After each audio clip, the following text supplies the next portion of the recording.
Queridos irmãos, nós vamos continuar meditando no Evangelho segundo Marcos. O Evangelho segundo Marcos tem agora um ponto onde ele vai tratar de outras questões. Mas só queria lembrar com vocês o que nós temos visto. Tenho falado com vocês já há um ano sobre o Evangelho de Marcos. O Evangelho de Marcos tem duas divisões muito simples. De capítulo 1 ao capítulo 8, Marcos mostra o Senhor Jesus como leão de Judá. Ele vence, nada consegue impedir a manifestação do seu poder e da sua autoridade.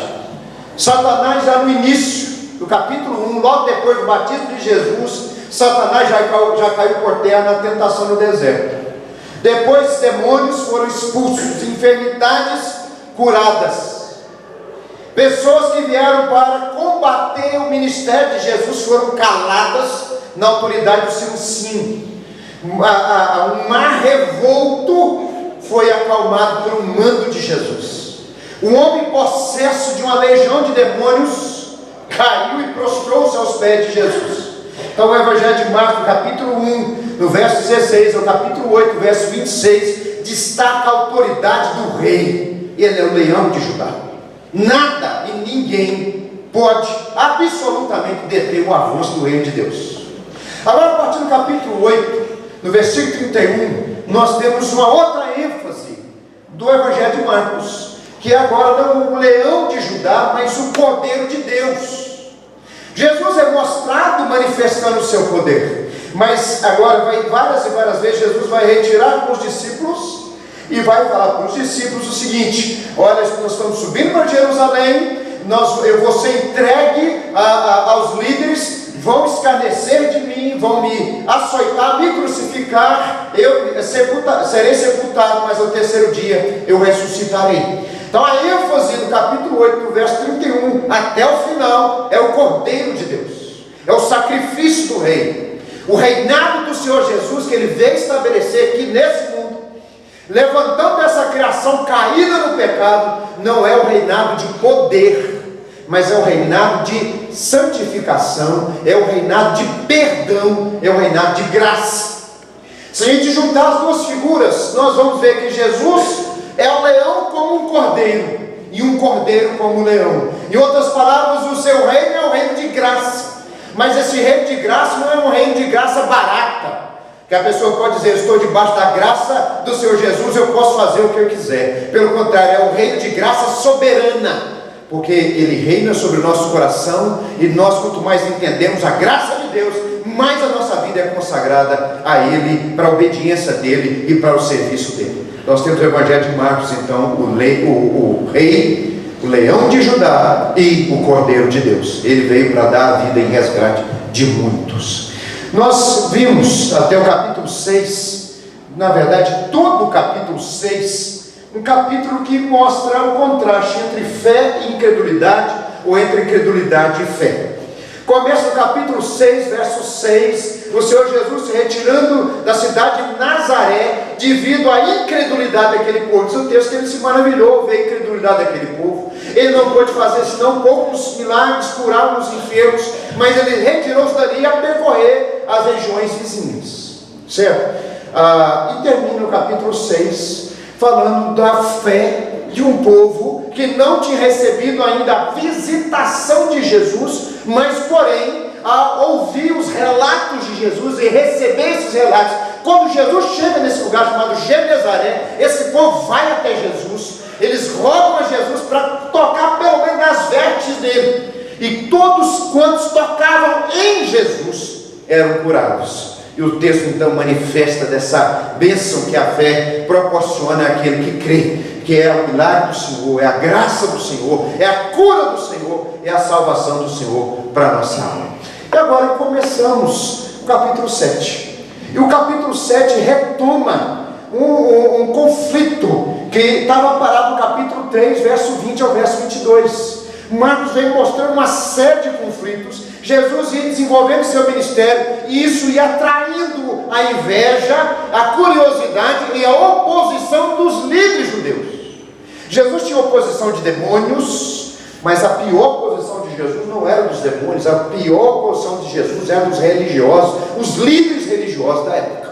Essa série de conflitos parou no capítulo 3, verso 20 ao verso 22. E de lá para cá nós ficamos assim, tranquilos, porque Jesus estava tranquilo, percorrendo o norte da terra de Israel, chamado Galileia, pregando, curando e ensinando. E os discípulos ficaram aqui embaixo, os líderes judeus, inimigos de Jesus, ficaram aqui embaixo, no sul, só ouvindo das coisas que vinham lá de cima.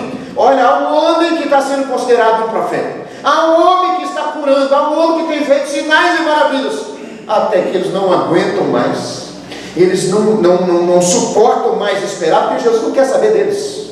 Jesus não pede bênção a eles são chefes da casa, mas Jesus está fazendo ministério tranquilamente. Ele prega, ele falou assim: eu vim para pregar, graças a Deus eu estou longe desse povo, eu estou em paz, e ele continua pregando.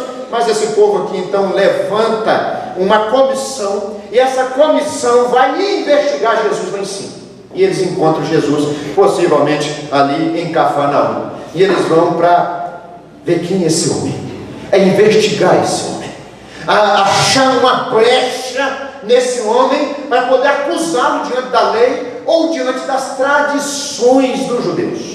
Certo? Aqui onde eu queria falar com vocês uma coisa muito séria. A religião pode se tornar um principal empecilho para o avanço da obra de Deus nesse mundo. Não a religião como verdadeira piedade, a verdadeira vida com Deus, mas a religião como algo humano, carnal, contrário a Deus, uma produção humana, algo só cheio de regras humanas, que as pessoas fazem e aderem a essas regras, e se tornam tudo isso então uma religião. E essa religião então humana, contrária à vontade de Deus, é facilmente manipulada por Satanás, porque não tem vida espiritual verdadeira, não tem poder de Deus nessas coisas, é apenas religião. E isso se torna então um empecilho para o avanço da obra de Deus. O grande empecilho que o Senhor Jesus teve no seu ministério não foram as legiões de demônios, como aconteceu no demoniado gadareno, foram a legião de líderes religiosos de coração longe de Deus, defensores da fé, mas estavam sendo usados por Satanás para deter o avanço do reino de Deus, pelo próprio Filho de Deus que estava entre nós. O capítulo 7 está aqui no slide, verso 1 ao verso 13, vai nos falar sobre isso, e eu queria falar com vocês então aqui nesse texto. Acompanhe comigo, por favor. Ora, reuniram-se a Jesus os fariseus e alguns escribas. Os fariseus eram chamados delegados da fé. A preocupação deles era com a prática, e eles ficavam vigiando as pessoas se eles estavam praticando a lei conforme a lei mandava e conforme as tradições dos judeus. Os escribas eram profissionais responsáveis por copiar os manuscritos da Bíblia. Eram homens muito úteis, porque nós só temos a escritura hoje por causa deles. Os profetas escreveram os originais, e os escribas pegavam os originais dos profetas e faziam várias cópias à mão, manuscritos, por isso que chamam manuscritos, escritos à mão. E nós só temos hoje as escrituras, principalmente do Antigo Testamento, devido a esses escribas. Mas por causa de ter tanto contato com a letra da lei, tornaram-se pessoas que tinham um profundo conhecimento, ou na verdade um grande conhecimento, mas sem que isso tornasse vida no coração dessas pessoas. Eram homens da letra, eram homens apenas do conhecimento, eram homens apenas da teologia, mas sem poder de Deus, sem a graça de Deus, sem a transformação, que a verdade muda a pessoa. Deixa eu dizer uma coisa para vocês, que muda a vida de uma pessoa é a verdade que liberta. Conhecimento teológico vai ajudar a pessoa a discernir um pouco mais do que a verdade. Mas tem muita gente que tem conhecimento teológico, porém a verdade nunca tocou no centro do seu coração, por isso que não é transformado. E conhecereis a verdade vos libertará. A Bíblia não fala de conhecer doutrinas específicas formuladas por uma tradição religiosa específica. A Bíblia fala de conhecer a verdade, e a verdade é o Senhor Jesus e a revelação de todo o propósito de Deus no Senhor Jesus. Então é esse conhecimento que nos liberta. A doutrina vai nos ajudar a sair dos limites do que a verdade está nos revelando. Então a palavra de Deus, ela tem uma verdade, ela tem um segmento, ela tem uma revelação, e a doutrina só canaliza essa revelação. revelação não pode ser perdida. A revelação de Deus, na palavra de Deus, não pode ser distorcida. Então a doutrina é só o canal. E tem gente que fica fascinado com o cano, mas não quer descer dentro da água que flui desse canal. É a verdade de Deus que liberta você. Continua. Reuniram-se a ele os fariseus e alguns escribas vindos de Jerusalém. Jerusalém era o quartel-general da fé. Jerusalém era o quartel-general da doutrina. Era o lugar da habitação de Deus na terra. Mas Jesus não estava lá. O Filho de Deus não estava lá. E vendo que alguns dos discípulos dele comiam pão com as mãos impuras, isto é, por lavar, pois os fariseus e todos os judeus, observando a tradição dos anciãos, não comem sem lavar cuidadosamente as mãos. Quando voltam da praça, do mercado, não comem sem se aspergirem. E há muitas outras coisas que receberam para observar, como a lavagem de copos, jarros e vasos de metal e camas. Interpelaram-no os fariseus e os escribas: por que não andam os teus discípulos? Em outras versões falam assim: por que não se comportam os teus discípulos de conformidade com a tradição dos anciãos, mas comem com as mãos por lavar? Respondeu-lhes: bem profetizou Isaías a respeito de vós, hipócritas, como está escrito: este povo honra-me com os lábios, mas o seu coração está longe de mim. E em vão me adoram, ensinando doutrinas que são preceitos de homens. Negligenciando o mandamento de Deus, guardais a tradição dos homens. E disse-lhes ainda, jeitosamente ou habilmente, rejeitais o preceito de Deus. Em outras versões fala a palavra de Deus, para guardares a vossa própria tradição. Pois Moisés disse: honra teu pai e a tua mãe, e quem maldisser a seu pai e a sua mãe, seja punido de morte. Vós, porém, dizeis: se um homem disser a seu pai ou a sua mãe aquilo que poderias aproveitar de mim no momento de necessidade, no momento de angústia, é corbã, isto é, oferta para o Senhor. Então dispensai de fazer qualquer coisa em favor de seu pai ou de sua mãe em necessidade, invalidando a palavra de Deus pela vossa própria tradição, que vós mesmos transmitistes, e fazeis muitas outras coisas semelhantes. Acompanhe comigo o versículo 6, verso 7. Em outras duas versões diz o seguinte: estas pessoas me honram com os lábios, mas o coração está muito longe de mim. Sua adoração é uma farsa, pois ensinam doutrinas humanas como se fossem mandamentos de Deus. Ensinam doutrinas humanas como se fosse mandamento de Deus. Nós vamos considerar todo o capítulo 7, de 1 a verso 23, nesses próximos domingos. Hoje nós vamos ficar até o verso 13. E pelo menos 3 coisas nós vamos considerar aqui, nesse embate de Jesus com os líderes. Tá? Primeiro, nós vamos ler e aprender qual a causa desse conflito. Segundo, nós vamos ver a análise que Jesus faz daquilo que estava no profundo coração daquelas pessoas ao inventar e ao levantar esse conflito. Depois nós veremos uma denúncia que Jesus faz para aquele povo que estava ali querendo combater Jesus, enfrentar Jesus, mas ao mesmo tempo estava vivendo uma farsa, uma religião falsa de fachada.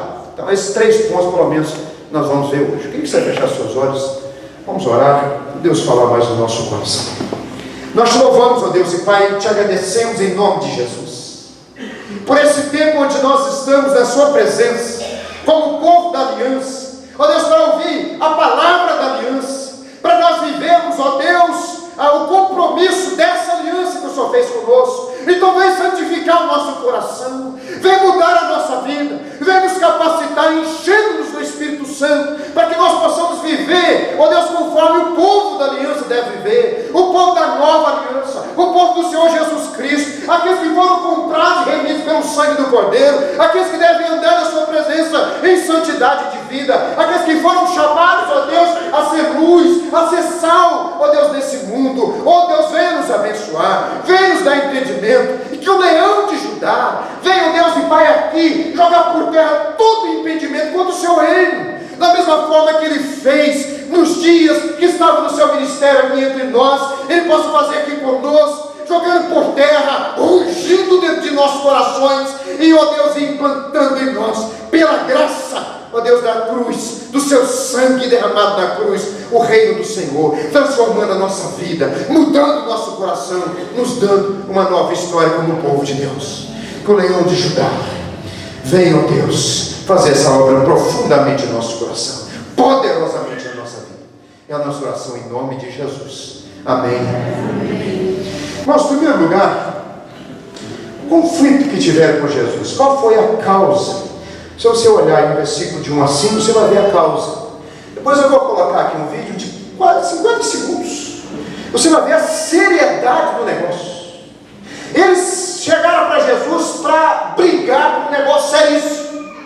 Mas se eu só explicar o negócio, você olhar no versículo 1 e versículo 2, fala assim: reuniram-se a Jesus os fariseus e alguns escribas, vindo de Jerusalém, enviados pelo Supremo Conselho de Jerusalém, chamado Sinédrio, o órgão dos judeus responsável pela liderança espiritual de toda a nação.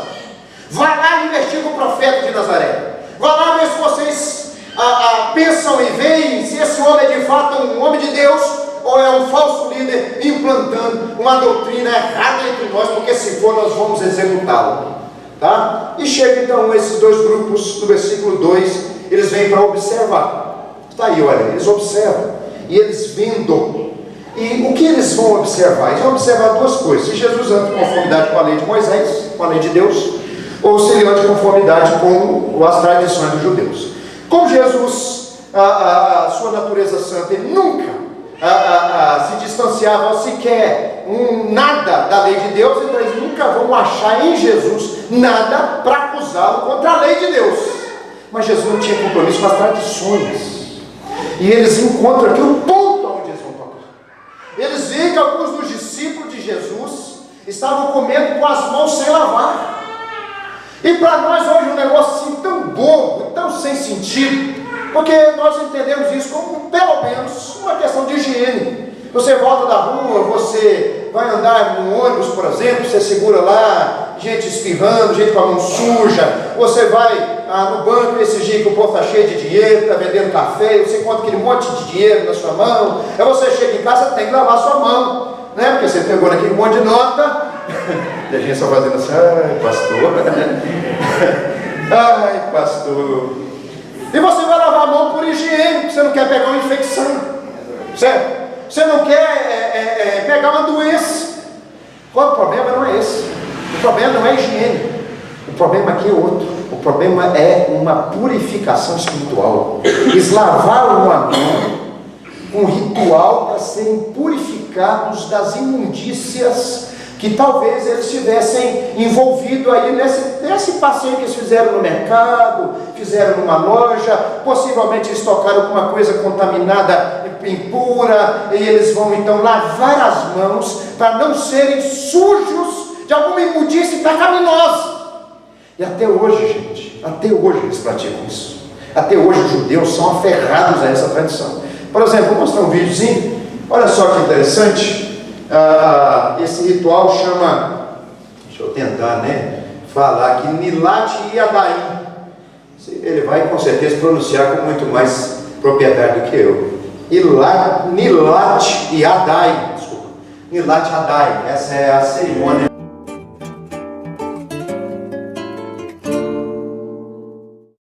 Costume judaico de se fazer Netilat Yadayim, de se lavar as mãos antes de se comer um pão que a brahá dele é Hamotzi Lechem Min Haaretz. O motivo dessa lavagem não é por higiene, sim para purificar as mãos. Nós pegamos a caneca com a mão direita, uma vez que a mão direita representa a bondade, passamos para a mão esquerda, jogamos 3 vezes a água na mão direita, depois 3 vezes na mão esquerda, nós juntamos as duas mãos, depois colocamos ela na altura da cabeça e recitamos a brahá. Baruch atah Hashem Elokeinu melech haolam asher kidshanu tzivanu al netilat yadayim. Secamos as mãos, depois a gente fica em silêncio até sentarmos à mesa para comer o pão e fazer a brahá de Hamotzi Lechem Min Haaretz. Mas está aí claro que só isso. Era isso que estava combatendo Jesus.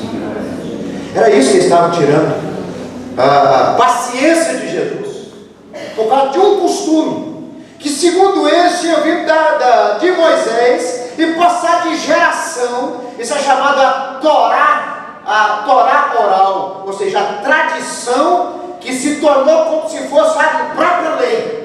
Nós temos a Torá escrita aqui os 5 livros do Antigo Testamento, Gênesis, Êxodo, Levítico, Número e Deuteronômio, e essas tradições que foram passando de tempo em tempo, de geração em geração, segundo os judeus, vem do próprio Moisés, só que não foi escrito por Moisés, foi passado de forma oral, foi passado de ensino, de pessoa para pessoa, de geração em geração. Eles colocavam essas coisas de pé de igualdade com a Bíblia. Então eles chegam para Jesus e perguntam: por que os seus discípulos não se comportam conforme essas tradições? Nós estamos falando de ser livres. Nós só entendemos o que é ser livre depois que o Senhor Jesus veio, porque os judeus, além do fardo de nunca conseguirem por si só cumprir a perfeição da lei de Deus, eles tinham sobre eles um número de tradições, um número de regras humanas, que eles eram obrigados a cumprir isso, senão eles não tinham a salvação. Eles eram salvos pelo cumprimento dessas regras. Eles conquistavam a bênção de Deus, a graça de Deus, o perdão de Deus, se cumprisse esse número de regras. Até hoje, os judeus ortodoxos, quando vai chegando aí a tarde de sexta-feira, eles já têm que estar com toda a comida pronta, até o papel higiênico eles têm que estar cortado, porque no sábado eles não podem fazer nenhum tipo de trabalho, deve cortar o simples papel higiênico para poder limpar suas necessidades. Então são essas as prisões de usos e costumes, prisões de regras e mais regras sem fim, e que estão querendo impor isso sobre Jesus. E Jesus é o Filho de Deus, meus irmãos. O propósito do Senhor Jesus é que nos deixe liberto, e a liberdade que o Senhor Jesus comprou para nós tem dois sentidos. Primeiro, liberdade de você é liberto do pecado, você é liberto das trevas desse mundo, você é liberto do poder de Satanás, e liberdade para viver a vontade de Deus na sua vida. Isso é liberdade. Jesus não tem compromisso com regras, somente por regras. Jesus não tem compromisso com usos e costumes humanos apenas porque foram criados e ungidos numa igreja.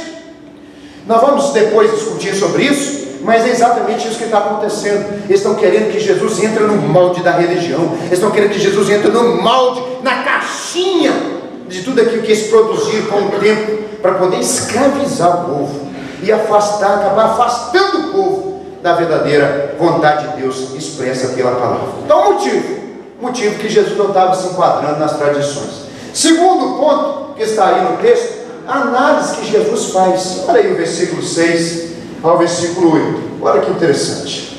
Verso 6 e o verso 8. Respondeu-lhes: bem profetizou Isaías a respeito de vós, hipócritas. Como está escrito? Jesus analisa tudo isso que está acontecendo e ele fala o seguinte: isso não passa de hipocrisia. Esse tipo de ritual, esse tipo de regras, de mandamentos humanos, de usos e costumes, são apenas práticas para esconder uma hipocrisia que está arraigada no profundo do coração. Vocês usam isso como nuvem de fumaça, para que o coração de vocês não seja exposto diante da santidade de Deus. Sabe por quê, gente? Presta atenção. Uma pessoa que não quer expor seu coração para Deus, a maioria das vezes, uma coisa vai acontecer: ou ele vai fugir de Deus, ou ele vai maquiar o seu coração com um monte de práticas, com um monte de regras, com um monte de obediência, lista de obediência. Eu fiz isso, eu fiz aquilo, eu faço aquilo outro, deixo de fazer aquilo, para poder colocar diante de Deus como se fosse o seguinte: Senhor, o Senhor não pode me julgar, está aqui a minha credencial, olha só quantas coisas eu fiz, e o Senhor tem que considerar isso que eu fiz. Na verdade, isso tudo é um cargo alegórico, é só uma fantasia para esconder o verdadeiro eu. É por isso que os homens de Deus e as mulheres de Deus no Antigo Testamento chegavam como no Salmo 139 e diziam para o Senhor: sonda-me e me conhece, entra no mais profundo do meu ser, desvenda tudo aquilo que o carro alegórico que eu montei está ocultando. Certo? Porque você vê um carro alegórico, por exemplo, nesses desfiles de carnaval, você vê toda aquela pompa do carro, mas é só um esqueletinho. O que tem é aquela pompa por fora, é um esqueletinho empurrado para os outros. Ele não é nada a não ser um carrinho ali pelado, enfeitado de coisas, para poder aparecer bonito para os outros. O que Jesus identifica é a hipocrisia daquelas pessoas. O que Jesus identifica é a hipocrisia de gente que devia estar dizendo como o salmista dizia, que devia estar dizendo como os profetas diziam, que devia estar dizendo como os homens de Deus diziam, os verdadeiros servos do Senhor. Senhor, vem me conhecer no mais profundo, vem entrar na minha vida onde ninguém pode conhecer a não ser o Senhor.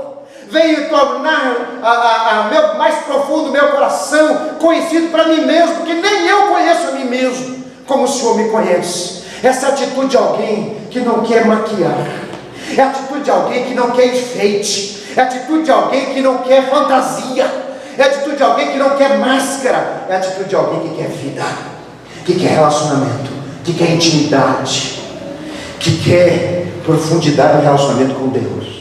Sabe o que é o mais interessante, gente? Que quando o Senhor fala, por exemplo, com Abraão, em Gênesis capítulo 18, porque eu conheço, a palavra que é usada ali no texto original, é a palavra usada para mais profunda intimidade entre duas pessoas. Inclusive é a palavra muitas vezes traduzida para a maior intimidade entre um homem e mulher, que é uma relação sexual. Então, nesse sentido espiritual, Abraão e Deus tinham uma profunda intimidade, sem reservas, sem máscara, sem fantasia. Apesar de Abraão ser um homem pecador, era um homem pecador completamente rendido aos pés do Senhor. É por isso que o Senhor chamou ele de um amigo de Deus.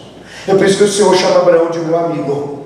É por isso que Deus olha para Davi e chama assim, é um homem segundo o meu coração. Não é porque Davi era perfeito no seu ser, pelo contrário, ele não tinha nada que pudesse impedir que o Senhor tomasse toda a sua vida. Apesar de ser pecador, era um homem completamente rendido a Deus.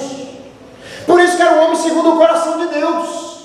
Um homem segundo o coração de Deus, uma mulher segundo o coração de Deus, não são pessoas perfeitas, pelo contrário, são pessoas rendidas, entregues, que sabem que Deus é a solução da sua vida e que sabem que não há outra opção a não ser andar com Deus. E é que a nossa cura está em Deus nos conhecer profundamente. A nossa cura está em Deus sondar o nosso coração e trazer para fora aquilo que de ruim está, que precisa ser sarado, que precisa ser remido, que precisa ser liberto. A nossa cura está em abrir o nosso coração para o Senhor nos conhecer. A nossa cura está em nós nos rendermos à graça dEle, para que Ele faça de nós novas pessoas e gente realmente do povo de Deus, gente que anda nesse mundo sabendo que é íntimo do Senhor, mesmo que não é conhecido de ninguém, mas é conhecido no céu e muitas vezes temido no inferno. Jesus olha para aquele povo e fala assim: o que vocês estão fazendo é muito bonito, o que vocês estão fazendo é muito atrativo, o que vocês estão fazendo exibe. Só que tudo isso é só uma máscara para esconder o que está dentro do coração de vocês, que é puro fingimento, farsa e mentira. Vocês são religiosos, mas vocês não são íntimos do meu Pai, porque se fossem, me conheceriam, porque eu sou o próprio Deus encarnado entre vocês. Aí no capítulo 6, Jesus cita Isaías. Olha que Jesus cita aqui Isaías, olha o que ele fala: este povo honra-me com os lábios, mas o seu coração está longe de mim. Só fazer um parêntese aqui com vocês. Olha o que Jesus fala no capítulo, no verso 6. Respondeu-lhes: bem profetizou Isaías a respeito de vós.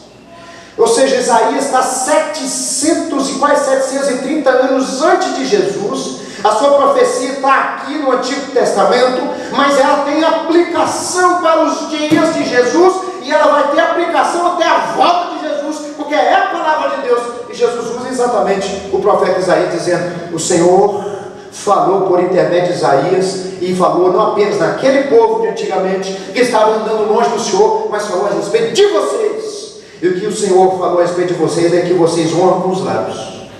A boca de vocês está cheia de louvores, a boca de vocês está cheia de honra, a boca de vocês está cheia de elogios, mas o coração está longe de Deus. Queridos irmãos, você sabe qual que é o momento que nós mais mentimos para Deus? O momento que nós mais mentimos para Deus é o momento do louvor. Eu tenho uma vontade de um dia nós falarmos assim: Raul, hoje você vai sentar, porque hoje nós não queremos mentir para Deus. Quantos de nós cantamos, abrimos a boca, levantamos a mão com os lábios? Esse dia conversando com alguma pessoa, e a pessoa fala assim: pastor, estou tendo tanta dificuldade, que na hora do culto estou fazendo conta, na hora do culto eu estou calculando conta, na hora do culto estou pensando na lavoura que eu preciso cuidar, na hora do culto estou pensando nas boletas que eu preciso pagar, amanhã, segunda-feira.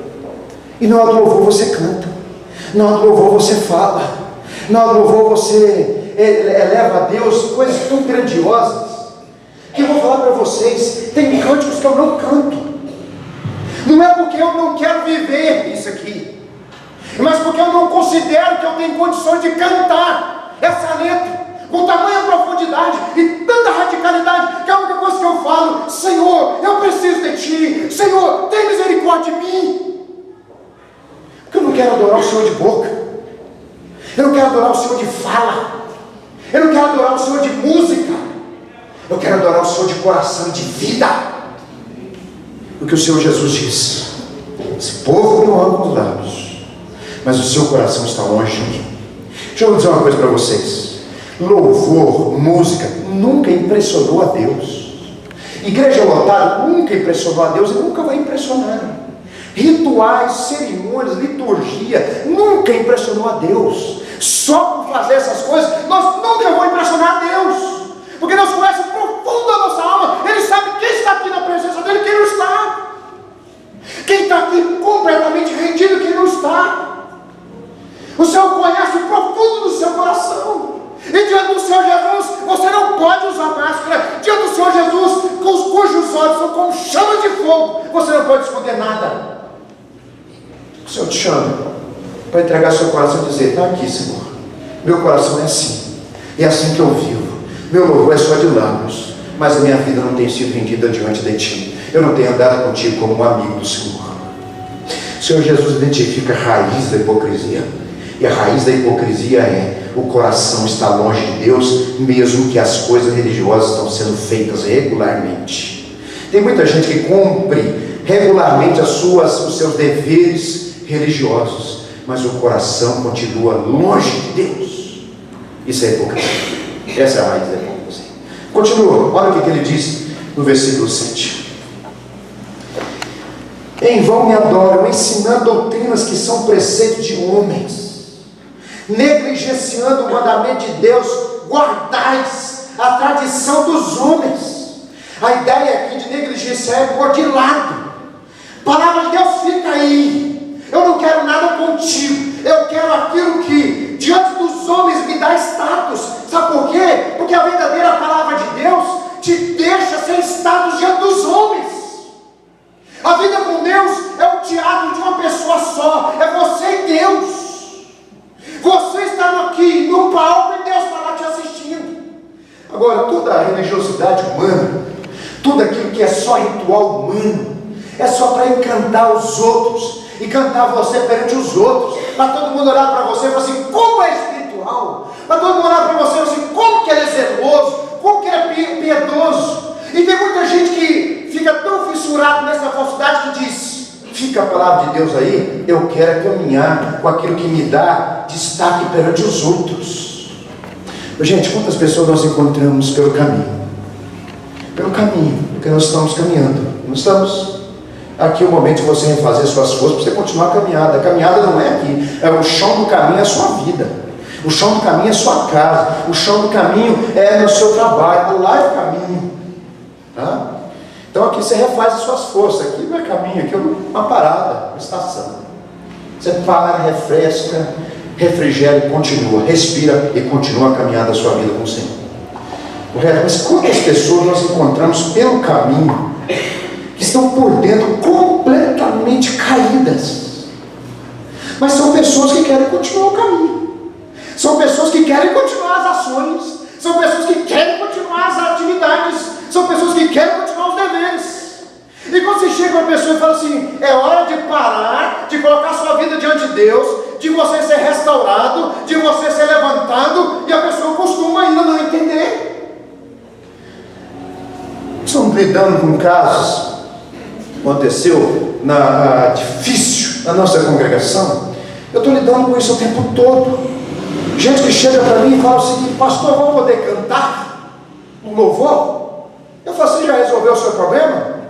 Não, resolveu. Por que você vai cantar no louvor? É melhor você colocar um CD lá, deixa eu cantar, porque você acha que Deus precisa de música? Se Deus precisa de música, colocar um CD ali, muito mais fácil deixar o CD tocado que a gente. E a pessoa não entendeu. Eu chego para a pessoa, vamos trabalhar com sua caminhada com o Senhor? E a pessoa não entende. Gente, nós estamos vivendo uma geração que não entende o que é ser discípulo de Jesus. Nós estamos vivendo uma geração que não entende o que é ser de Deus, radicalmente de Deus, de não ter nada, a não ser que Deus conheça tudo. E você caminhar apenas dizendo, sou conhecido por Ele. Ninguém pode me conhecer, as outras pessoas podem nem saber quem eu sou, mas eu sei que Ele me conhece. Isso é vida de discípulo. Enquanto o discípulo não entende isso, ele vai continuar fazendo teatro dos outros, mas Deus vai olhar e reprova. Todo mundo aplaude, mas o Senhor não aplaude. Ele não fica de pé, não honra, não o exalta, não valoriza o seu sacrifício na cruz. Até quando você vai viver fingindo? Até quando você vai viver no teatro? Até quando você vai colocar de lado a palavra de Deus para seguir os seus jeitos humanos, de viver a sua espiritualidade achando que você está vivendo direito? Que o Senhor tenha misericórdia de nós, meu irmão. Você não sabe tanto nós oramos, clamamos a Deus por esse culto, para o Senhor começar a mexer conosco, revolucionar nossa mente. Nós somos chamados para apresentar a vida para Deus, a vida. Quando Jesus tem orado capítulo 3, verso 13, quando Jesus chama os discípulos, ele fala o seguinte, no verso 14, chamou 12 para estarem com ele, depois os enviarem a pregar e a exercer a autoridade de expulsar demônios. A primeira apresentação que nós fazemos para Jesus é a apresentação da nossa vida. É tua, Senhor. Eu já não sou mais meu, eu vivo para ti e tu vive em mim.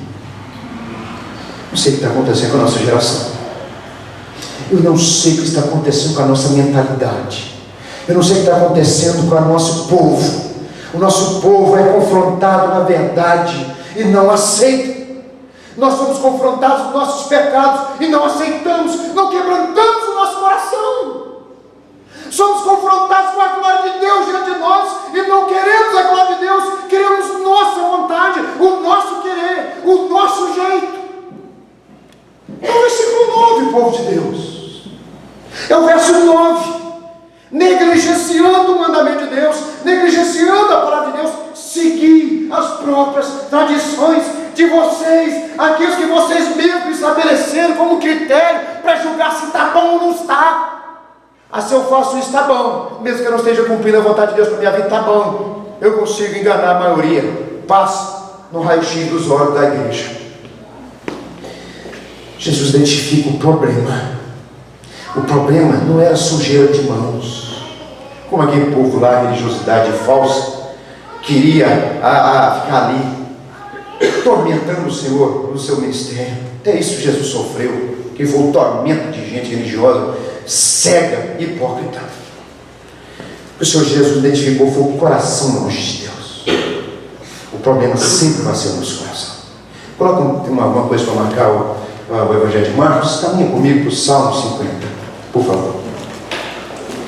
Salmo 50. Salmo 50 podia ser um comentário daquele texto de Marcos. Tranquilo.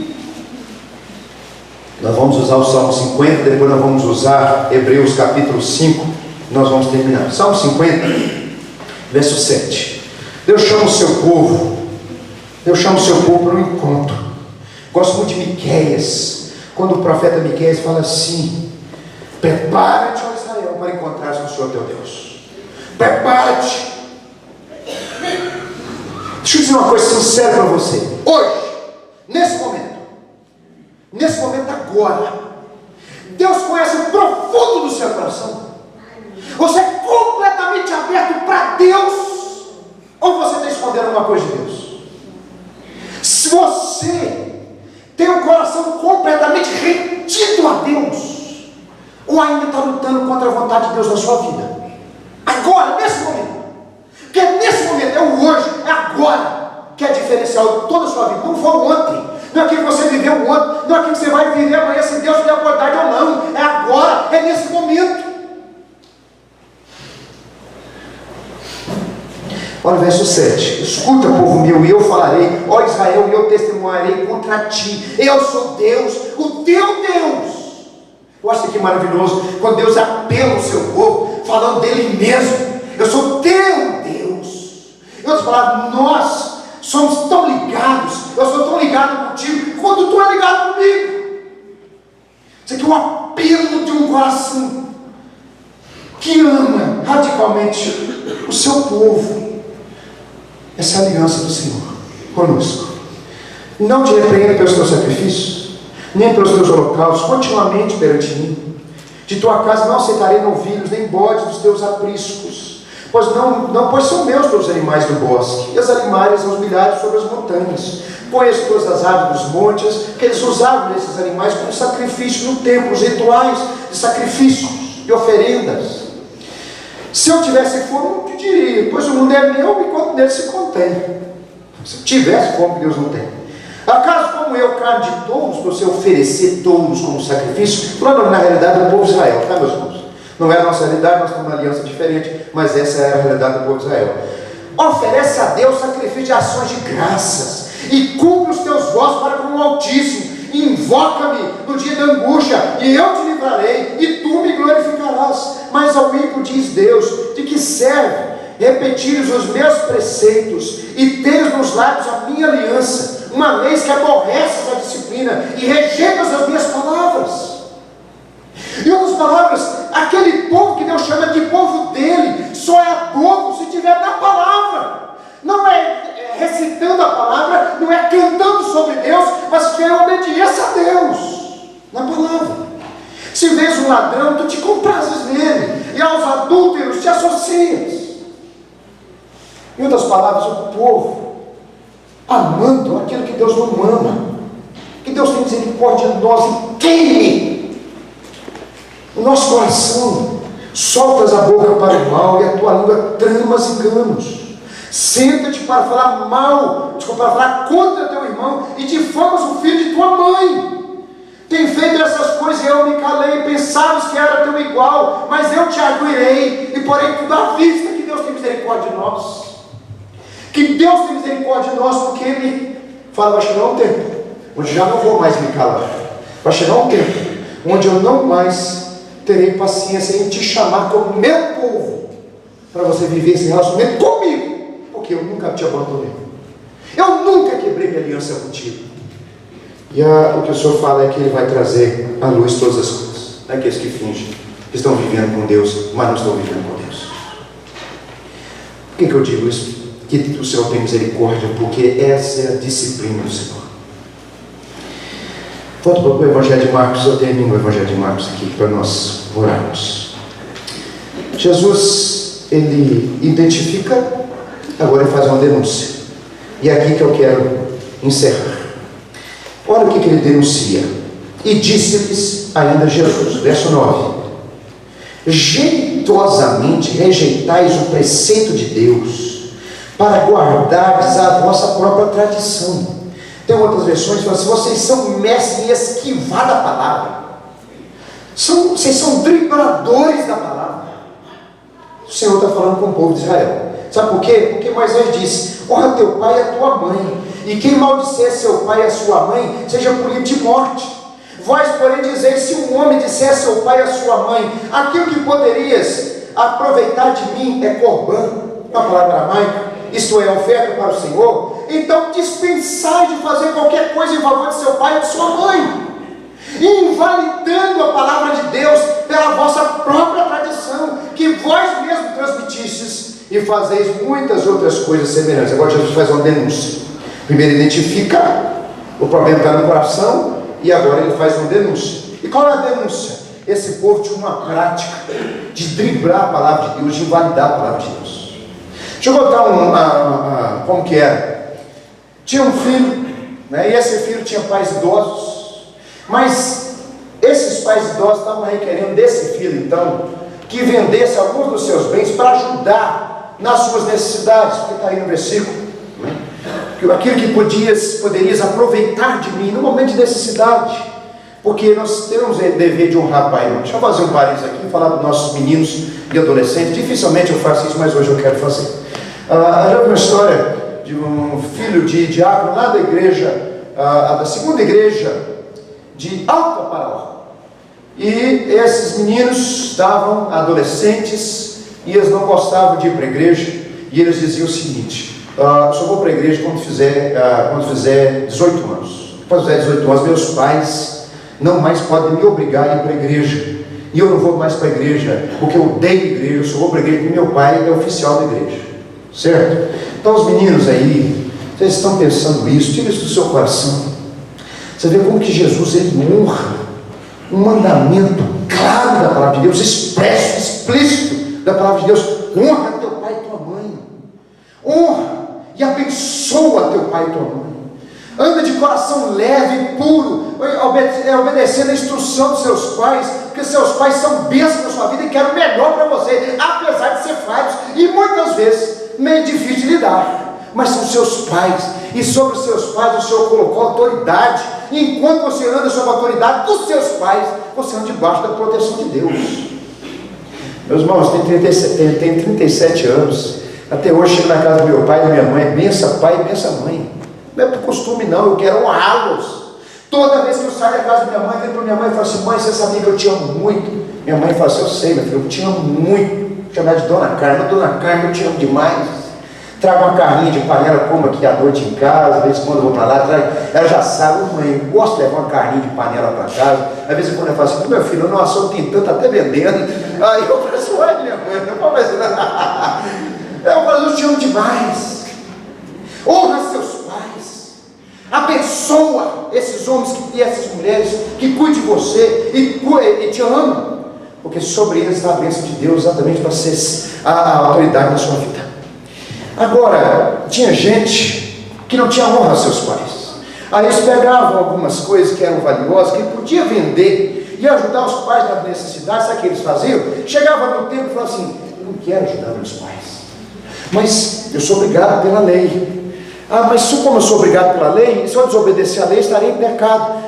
Me arruma um jeitinho brasileiro, judeu, né? Me ajuda, faz um jeitinho aí para me livrar dessa responsabilidade. Aí vinha os bonitão, né? Vinham os fariseus, os religiosos, e o seguinte: olha, nós temos na nossa tradição uma oferta especial, uma oferta na nossa campanha que nós vamos fazer, e você faz essa oferta, e essa oferta chama Corban. E Corban quer dizer oferta sagrada. E essa oferta vai ser entregue no altar. E depois que o sacerdote consagra essa oferta não pode mais ser usada. A palavra Corban quer dizer tanto a oferta sagrada quanto proibido para alguma coisa. Então lá no templo, nas antiguidades do povo de Israel, várias vezes quando achavam vasos preciosos, escritos a estilete assim, Corban em hebraico, alguém foi lá, uma campanha, entregou aquela oferta, e aquela oferta foi consagrada, e uma vez consagrada não podia ser mais entregue, não podia mais ser usada.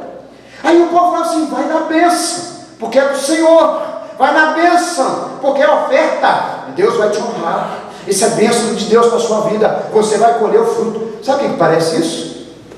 Teologia de prosperidade.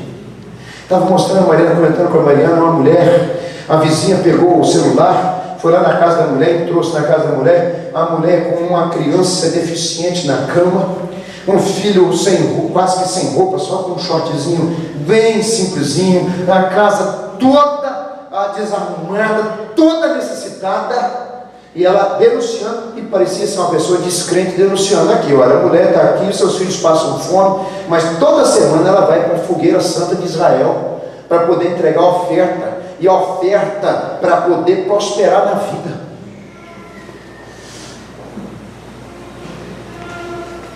Corbã. Desculpa. Uma ímpia. E a mulher atrás. Não, estou mesmo. É para Deus. Deus vai me prosperar. Deus vai me abençoar. Gente, quando nós olhamos para o Senhor Jesus, a gente desvencilha de tudo isso, sabe?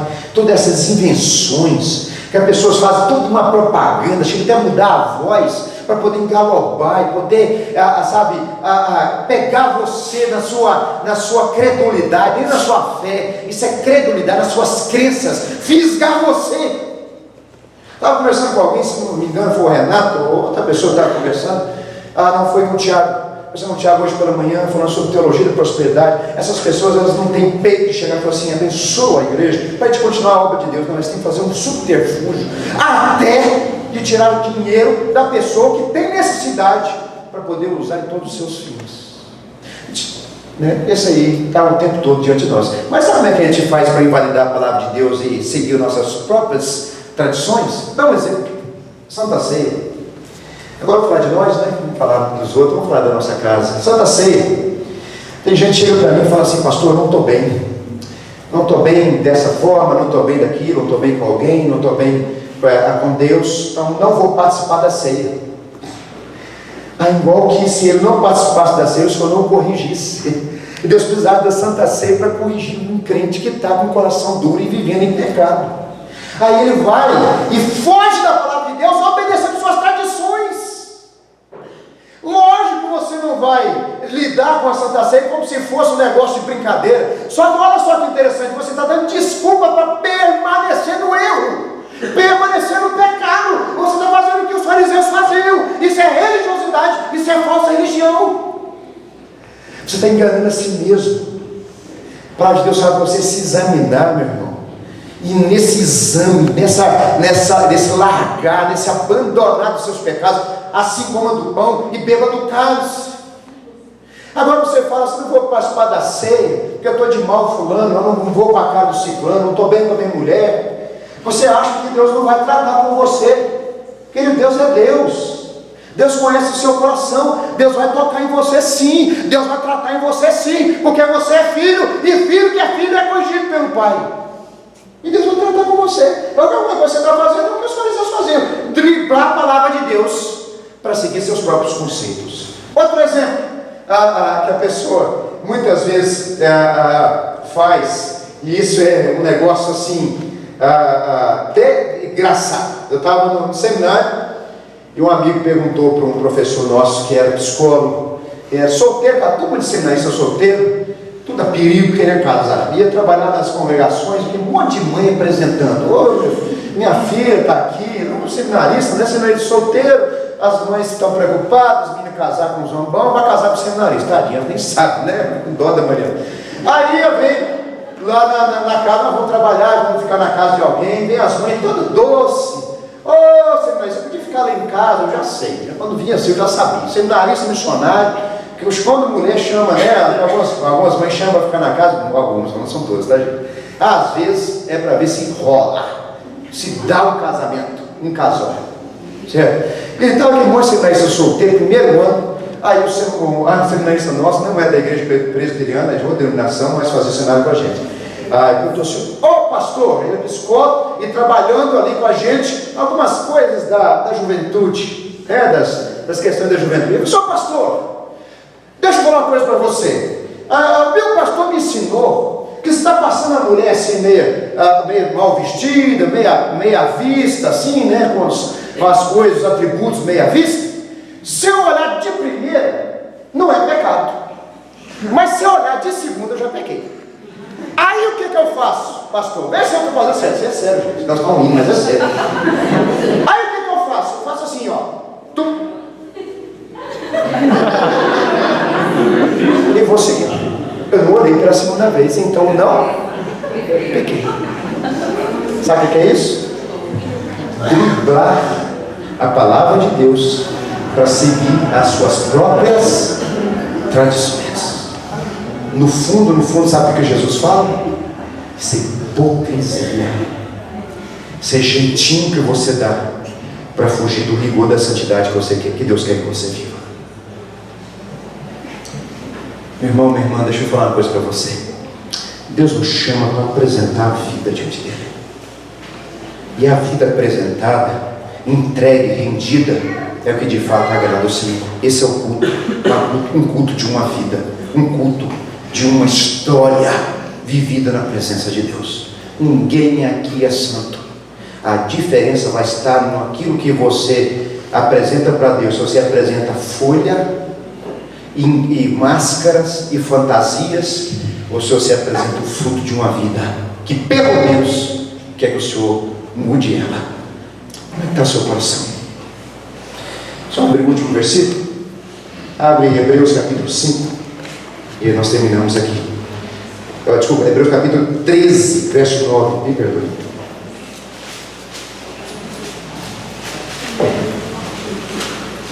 Hebreus capítulo 13, verso 9.